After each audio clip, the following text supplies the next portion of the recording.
নমস্কার বন্ধুরা, শুভ সকাল। আশা করছি সবাই ভালো আছেন। আজকে আমি দারুণ দুটো রেসিপি নিয়ে এসেছি, কচু পাতা বাটা আর রুই মাছের ঝোল, জ্যান্ত রুই মাছের ঝোল। দেখুন, আমি বাগানে চলে এসেছি কচু পাতা তুলে নেবো বলে। এই যে কচু গাছ, এখান দিয়ে আমি কচি কচি পাতা তুলে নিচ্ছি। দেখুন, এগুলো কালো কচু, খেতে খুবই সুন্দর। এগুলো শলা কচু বলে, আমাদের এদিকে এগুলো শলা কচুই বলে। বেশ খানিকটা পাতা তুলে নেব, একদম আগার পাতা দেখে নরম নরম। এই দেখুন, এই একটা কচি পাতা আমি তুলে নিচ্ছি। বাগান থেকে পাতাগুলো তুলে নিয়ে আমি ভালো করে ধুয়ে পরিষ্কার করে নিয়ে আসব। পাতাগুলো ধুয়ে ভালো করে আমি এবার পরিষ্কার করে নেব, দিয়ে একটু লবণ ফেলে এটা সেদ্ধ করে নেব। দেখুন, আমি একটু নুন ফেলে সেদ্ধ করে নিয়ে জলটা ফেলে দিয়েছি। আপনারা চাইলে জলটা নাও ফেলতে পারেন। আর নিয়েছি এখানে শুকনো লঙ্কা ভেজে নিয়েছি, আর নিয়েছি 6-7 কোয়া রসুন, কাঁচা লঙ্কা আর একটা বড় গলদা চিংড়ি মাছটা ভালো করে খোসা ছাড়িয়ে নেব। দিয়ে কড়াই তেলের মধ্যে এটা ভালো করে ভেজে নেব।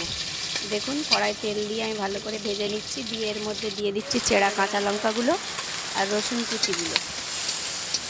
এগুলো যখন ভালো করে ভাজা হয়ে যাবে, দিয়ে দেবো একটা বড় গোটা পেঁয়াজ দিয়ে দেবো। পেঁয়াজটা যখন ভাজা ভাজা হয়ে আসবে,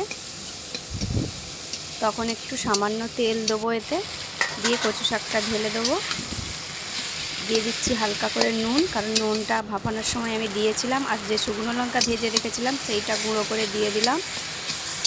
এবার পরিমাণ মতো একটু মিষ্টি দিয়ে ভালো করে রসটা শুকনো করে নামিয়ে নেবো। দেখুন, কচু বাটাটা আমার হয়ে গেছে। কচু পাতা বাটা একদম রেডি। যখন খাবো একটু কাঁচা সর্ষের তেল মাখিয়ে খাবো। এবার আমি রুই মাছটা কেটে নেবো। দেখুন কত বড় রুই মাছ, একদম জ্যান্ত। এটা প্রায় 1 কেজি ওজনের হবে, আমাদের ফিশারির টাটকা রুই মাছ। এটা আমি কেটে ভালো করে ধুয়ে পরিষ্কার করে নেব। মাছটা ভালো করে কেটে ধুয়ে পরিষ্কার করে নিয়ে আমি এবার একটা গামলার মধ্যে নুন হলুদ মাখিয়ে নেবো। এটা দিয়ে তেলের মধ্যে ছেড়ে দেবো। দেখুন, কড়ার মধ্যে তেল দিয়ে আমি ছেড়ে দিয়েছি দাগাগুলো। মাছগুলো ভালোভাবে ভাজা করে নেবো। এইবার প্রায় ভাজা হয়ে এসছে, একদম লাল লাল করে ভালো করে ভেজে নেবো। দেখুন, ভাজাগুলো হয়ে গেছে আমার। এবার একটা একটা করে নামিয়ে নেবো। দিয়ে রুই মাছের জিরে বাটা দিয়ে ঝালটা বসিয়ে দেবো। দেখুন, এই যে মাছগুলো আমার সব ভাজা হয়ে গেছে। এবার আমি নামিয়ে নিচ্ছি একটা পাত্রে।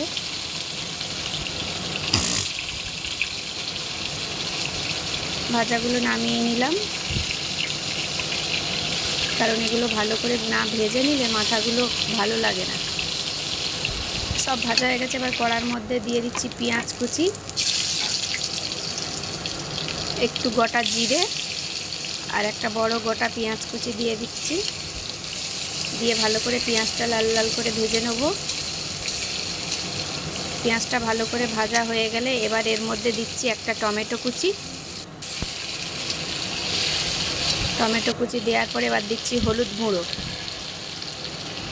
দিয়ে এবার একটু জল ঢেলে দেবো।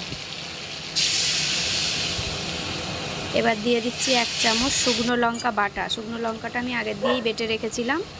শুকনো লঙ্কা বাটা 1 চামচ দিয়ে দিচ্ছি। এবার দিচ্ছি জিরে গুঁড়ো, দিয়ে ভেজে রাখা মাছগুলো এবার ঝোলের মধ্যে ঢেলে দেবো। ভেজে রাখা মাছ এই যেগুলো এবার ঝোলের মধ্যে ঢেলে দিচ্ছি। দেখুন, ঝোলটা ভালো করে ফুটলে এবার উপর থেকে দিয়ে দিচ্ছি ধনেপাতা কুচি। ধনেপাতা কুচি দিয়ে ভালো করে একটু ফুটিয়ে মাছের ঝালটা নামিয়ে নেব। দেখুন, মাছের ঝালটা রেডি হয়ে গেছে, একদম রুই মাছের টাটকা ঝোল।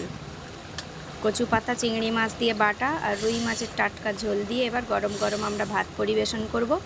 ভিডিওটা দেখে সবাই কমেন্টে জানাবেন রান্না কেমন হয়েছে। আপনারা বাড়িতে এইভাবে বানিয়ে খান, আশা করছি ভালো লাগবে। একদম গরম গরম জ্যান্ত রুই মাছের জিরে বাটা দিয়ে পাতলা ঝোল আর কচু পাতা বাটা। সবাই ভালো থাকবেন, সুস্থ থাকবেন এবং আমার পাশে থাকবেন।